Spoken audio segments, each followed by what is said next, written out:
We've got Justin Adams here to break down the Nebraska offense. Cheesy Corn Sports is a destination where you can find Justin's work there right here on YouTube, Cheesy Corn Sports. And Justin is hosting our post game here at the Voice of College Football, GBR. So lock it in, get set for Minnesota, of course, take in the game, and then join Justin right here on our Nebraska channel directly after the Gophers and the Huskers. And for Nebraska, of course, trying to break this streak of losing Big Ten conference games to start the season.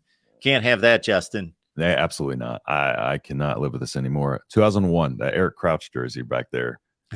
Point at it. 2001. That was one of the first games. I was 11 for that national championship game. Eric Crouch, my favorite player of all time.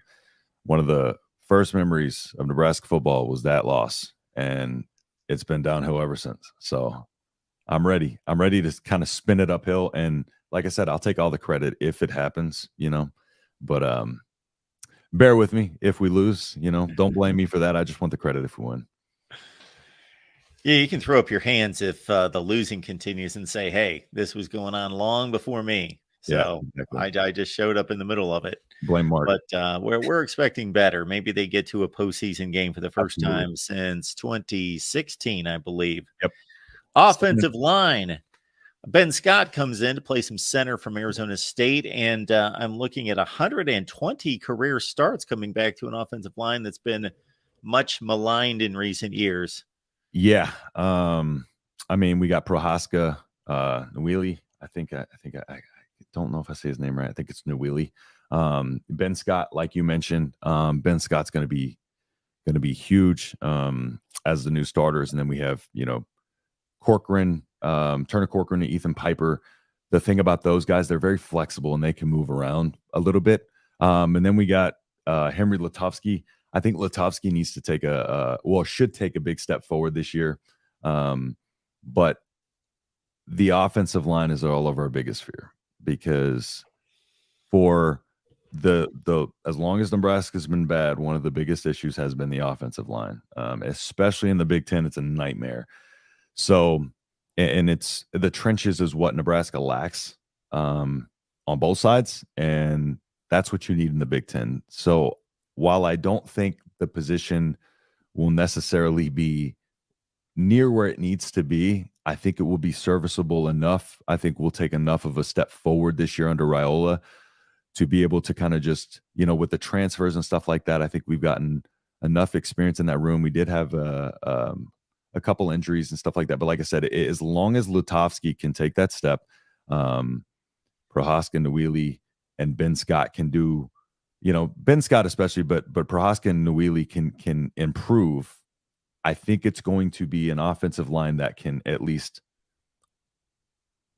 help us be competitive. And then when he starts getting more of his guys in there, more of development and stuff like that, we can actually see the fruits of his labor pay off. But, with an offensive line, there's only so many changes you can make year over year. You can't turn it into, Ohio State, Michigan overnight. So if it improves, I'll take that, because it's been an up and down battle of we thinking the offensive line is going to improve one year and then it completely tanks. So this year, yeah, offensive line, defensive line are big keys, because those have been really big pain points for us in the previous years. But overall, yeah, I think the group's going to take a slight step forward. Justin, when we talk Nebraska football after 12 games and hopefully 13 games this year for the first time in a while, as we mentioned, 2016, what is going to be your evaluation of the offense? What is going to be a successful season out of the offense? What are going to be those indicators, whether that's statistically or otherwise, for you? I think for me, offensive, I'm not worried about statistics right now. Like I mentioned earlier with Rule and his culture, people underestimate the importance of things like that and how much that trickles down to the locker room, to the team, and how much that snowballs. So if you have a culture of a team that consistently turns the ball over in the fourth quarter, or when the game's on the line, or just constantly shoots themselves in the foot and makes mistakes, all of that's coaching. And so if we can see an offense that doesn't make mistakes in the fourth quarter when the game's on the line every single time. I get mistakes are going to happen from time to time, right?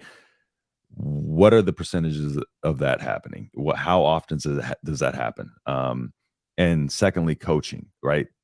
The coaching's the biggest part of that, because with Adrian Martinez, it was the Michigan game where he, ran that quarterback draw up the middle, got the first down, should have just went down, kept trying to fight for yards, got the ball stripped. Ball security, penalties, you name it. That's what held us back and kept us from winning all of those one-score games, was just stupid errors like that. We would shoot ourselves in the foot. We get a penalty first play of the drive in the fourth quarter. It wouldn't make sense of how in those moments it was like we almost expected it to fail. So I want to see an offense that is consistent outside of just the first drive and the first half.